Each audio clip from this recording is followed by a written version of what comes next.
2002 की गुजरात हिंसा में मोदी की भूमिका पर आज अहमदाबाद की मेट्रोपॉलिटन कोर्ट का फैसला आ सकता है। कोर्ट दंगों में मारे गए पूर्व सांसद एहसान जाफरी की विधवा जाकिया जाफरी की याचिका पर फैसला सुनाएगा। जाकिया जाफरी ने आरोप लगाया है कि मोदी और उनके प्रशासन ने गुजरात दंगों को नियंत्रित और संचालित किया था। एसआईटी की रिपोर्ट में मोदी को क्लीन चिट दे दी गई थी। इसी रिपोर्ट के खिलाफ जाकिया ने याचिका दायर की।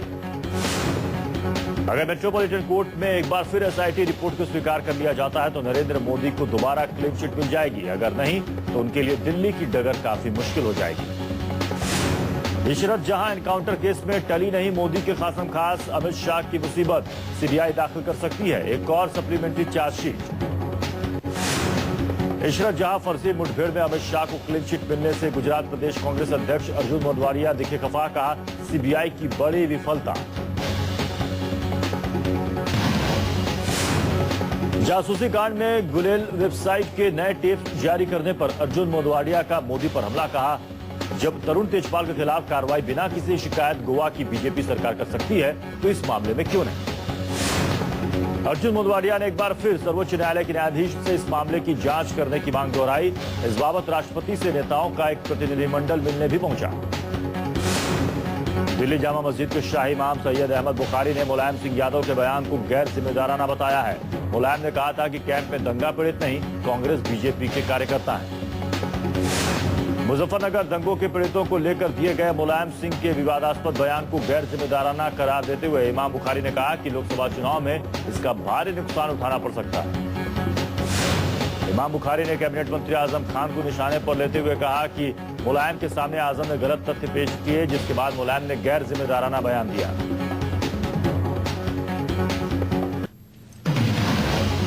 अरविंद केजरीवाल को दिल्ली के उपराज्यपाल नजीब जंग ने दिल्ली विधानसभा में बहुमत साबित करने के लिए 3 जनवरी तक का वक्त दिया है।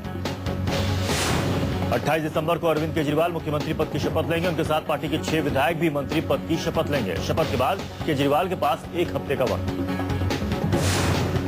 दिल्ली के भावे 3 मंत्रियों सोमनाथ भारती, गिरीश सोनी और सत्येंद्र जैन ने न्यूज 24 से बातचीत में कहा कि दिल्ली वालों की उम्मीदों पर खरा उतरेंगे, सारे वादे पूरे करेंगे। शपथ ग्रहण समारोह के लिए अन्ना और किरण बेदी को भी भेजा गया न्योता, लेकिन दोनों के आने पर सस्पेंस बरकरार। दिल्ली में बलबीर पुंज ने यह कहते हुए केजरीवाल को अपना मुख्यमंत्री ही मानने से इनकार कर दिया कि वो तो गाजियाबाद के कौशाम्बी में रहते हैं, वो यूपी वाले हैं, दिल्ली वाले नहीं। दिल्ली के भावी मुख्यमंत्री अरविंद केजरीवाल का ऐलान, सरकार बनते ही 24 घंटे में पानी मुफ्त, बिजली की दरें आधी करने पर भी काम शुरू। दिल्ली प्रदेश कांग्रेस अध्यक्ष अरविंदर सिंह लवली ने कहा कि आपको समर्थन देने की शकील अहमद और जेपी अग्रवाल दे चुके हैं उपराज्यपाल को चिट्ठी, हम अपने स्टैंड पर कायम। सीएम बनने से पहले ही केजरीवाल ने लगाया जनता दरबार, लोगों को दिया भरोसा, बिजली से जुड़े केस वापस होंगे। दिल्ली में आम आदमी पार्टी की टोपी का फैशन उफान पर पहुंचा। दिल्ली के सदर बाजार में टोपियों का होलसेल प्रोडक्शन बढ़ा। सिर्फ 3 रुपए में मिलने वाली इस टोपी ने चढ़ाया आम आदमी पार्टी का ग्राफ। हर दिन बिक रही है आपकी ढेरों गांधी टोपियां। बीजेपी के वरिष्ठ नेता यशवंत सिन्हा ने एक बार फिर सनसनीखेज बयान देते हुए कहा कि पार्टी के अंदर के लोग ही हजारीबाग से उनका लोकसभा टिकट काटने में लगे हुए हैं। यशवंत सिन्हा ने अपनी ही पार्टी के एक तबके पर तो निशाना साधा ही, साथ ही विपक्षी पार्टी के नेताओं पर भी वार करते हुए कहा कि उन्हें हराने के लिए खूब पैसे का इस्तेमाल किया जा रहा है। केंद्रीय इस्पात मंत्री बेनी प्रसाद वर्मा ने दावा किया है कि लोकसभा चुनाव के लिए यूपी में समाजवादी पार्टी और बीजेपी के बीच गठबंधन होगा। बेनी प्रसाद वर्मा ने यह भी कहा कि मुजफ्फरनगर में दंगे एसपी और बीजेपी की आपसी सहमति के आधार पर हुए थे, जिसे देखकर साफ होता है कि बीजेपी और एसपी के बीच ओपन या रणनीतिक गठबंधन होगा। बेनी प्रसाद वर्मा ने अल्पसंख्यक वोट बैंक पर नजर गड़ाते हुए बयान दिया कि एक तरफ मुजफ्फरनगर में ठंड से बच्चों की मौत हो रही है, दूसरी तरफ सैफई महोत्सव में विदेशी बालाओं का डांस करवाया जा रहा है। अभिनय से सियासत में कदम रखने वाली जया प्रदा ने कहा है कि अमर सिंह जल्दी अपनी भविष्य की योजनाओं के बारे में ऐलान करेंगे। जया ने अमर सिंह की योजनाओं में पूरा साथ निभाने की बात कही। समाजवादी पार्टी से निष्कासन के बाद अमर सिंह ने लोकमंच बनाया। उन्होंने यूपी के पिछले विधानसभा चुनाव में भी मोर्चा खोला, लेकिन एक भी सीट नहीं मिली। सरकार ने सीबीआई की स्वायत्तता को बढ़ाने के लिए सीबीआई डायरेक्टर के अधिकारों में बढ़ोतरी की है। जांच एजेंसी के लीगल विंग की कमान भी अब डायरेक्टर के हाथों में है। सीबीआई की लीगल विंग अब तक कानून मंत्रालय को रिपोर्ट करती थी। सीबीआई निदेशक अब गोपनीय रिपोर्ट भी तैयार करवा सकेंगे। प्रमोशन नियुक्ति का अधिकार भी सीबीआई निदेशक को दिया गया है। भारतीय जनता पार्टी के वरिष्ठ नेता और पूर्व प्रधानमंत्री अटल बिहारी वाजपेयी के 89वें जन्मदिन पर भारत रत्न दिए जाने की मांग फिर उठी। दिल्ली से सटे नोएडा में रफ्तार का कहर। नोएडा के सेक्टर 73 में हुए सड़क हादसे में एक पुलिस इंस्पेक्टर की दर्दनाक मौत। हादसा इतना खतरनाक था कि कार डिवाइडर से टकराकर कई बार पलटी। जान गंवा चुके इंस्पेक्टर का नाम संजय वाजपेयी है। ग्रेटर नोएडा में एसओ के पद पर तैनात थे। उत्तर भारत के ज्यादातर हिस्सों में तापमान में गिरावट से ठंड बढ़ गई है। अलाव जलाकर ठंड से छुटकारा पाने की कोशिशों में जुटे लोग। दिल्ली में न्यूनतम तापमान 8 डिग्री सेल्सियस तक हो सकता है। शनिवार तक 7 डिग्री सेल्सियस से भी कम हो सकता है पारा। राजस्थान में भी कड़ाके की सर्दी से सामान्य जनजीवन अस्त व्यस्त हो गया है। राजस्थान के चूरू में सबसे कम 1.5 डिग्री सेल्सियस तापमान दर्ज किया गया है। मेरठ के चौधरी चरण सिंह विश्वविद्यालय के लॉ डिपार्टमेंट में फ्रेशर पार्टी में तमंचे पर डिस्को गाने पर छात्रों ने लहराई पिस्टल। विरोध करने पर 2 छात्रों की पिटाई।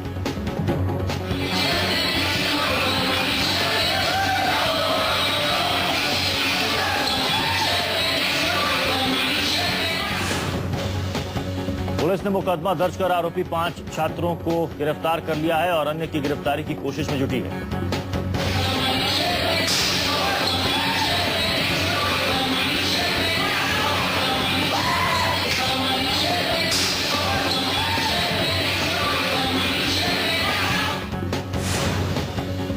पुलिस के मुताबिक छात्रों ने फ्रेशर पार्टी करने की ना तो कोई सूचना दी थी। यूनिवर्सिटी प्रशासन ने कहा कि आरोपी छात्रों के खिलाफ होगी कार्रवाई।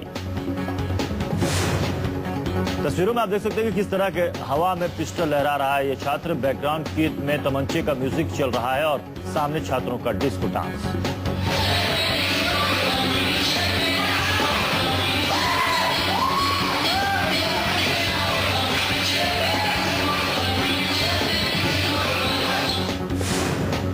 यूपी में कानून व्यवस्था की हालत चौपट हो चुकी है। अखिलेश के राज में हत्या और लूट सरेआम हो रही है। मुलायम सिंह के खुद मोर्चा संभालने के बावजूद हालात नहीं बदल रहे हैं।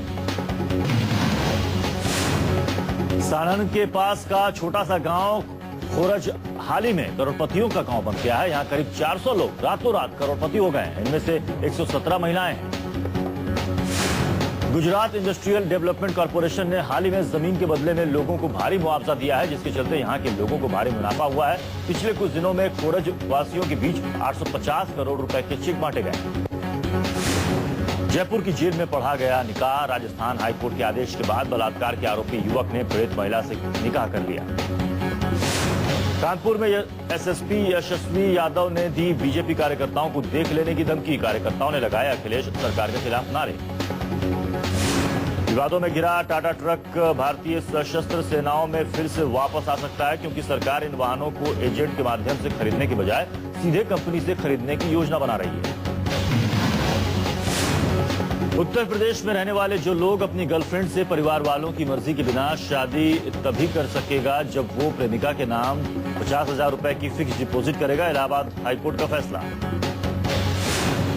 इलाहाबाद हाईकोर्ट ने लव मैरिज के बाद प्रेमिका को धोखा देने के बढ़ते मामलों को संज्ञान में लेते हुए फैसला दिया है। ऐसे में पैसों की गारंटी के चलते प्रेम में धोखा खाने वाली युवतियों के लिए कुछ राहत की बात है।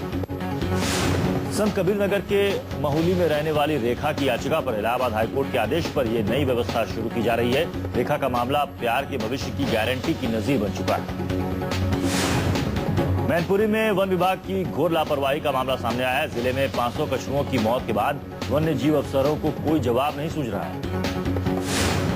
पुलिस ने तस्करी के लिए जा रहे 1000 कछुओं को छुड़ाकर वन विभाग के हवाले किया था, लेकिन उन्होंने कछुओं को बहते पानी की बजाय झील में छोड़ दिया, जिससे 500 कछुओं की मौत हो गई।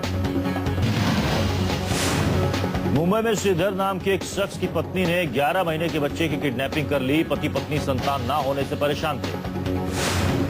श्रीधर की पत्नी रजनी ने पिकनिक स्पॉट से ही एक 11 महीने के बच्चे को किडनैप कर लिया। पुलिस ने दोनों को गिरफ्तार कर लिया है। मुंबई में क्राइम शो देखकर एक महिला को फंसाकर ज्वेलरी और कैश ठगने वाले शख्स को मुंबई पुलिस ने गिरफ्तार किया है। कानपुर के एक प्रतिष्ठित अस्पताल में भर्ती एक मरीज ने डॉक्टर पर किडनी को चुराने का आरोप लगाया है। मरीज पेट दर्द से काफी परेशान है। मलकानगिरी के पोडिया में ब्लॉक दफ्तर की इमारत में धमाका हुआ है। माओवादियों पर धमाके की साजिश का आरोप। पुणे के एक प्रशिक्षु विमान चालक का विमान मध्य प्रदेश के छिंदवाड़ा की पहाड़ियों में दुर्घटनाग्रस्त हो गया। दुर्घटना में विमान चालक की मौत हो गई। गोंडिया के बिरसी हवाई अड्डे से 3 घंटे की प्रशिक्षण उड़ान पर छोटे डायमंड DA-40 विमान में एक अन्य पायलट के साथ उड़ान भरी थी, लेकिन 1 घंटे में विमान का जमीनी संपर्क टूट गया और वो लापता हो गया। पंजाब पुलिस ने बलात्कार के आरोप में पंजाबी गायक नक्षत्र गिल को गिरफ्तार किया है। पीड़ित ने 13 जून को इस संबंध में कृषि विश्वविद्यालय थाना क्षेत्र में मामला दर्ज कराया था। पीड़ित एक ऑर्केस्ट्रा में डांसर थी और नक्षत्र गिल उसे पंजाबी फिल्मों में हीरोइन का काम दिलाने के नाम पर झांसा देता था।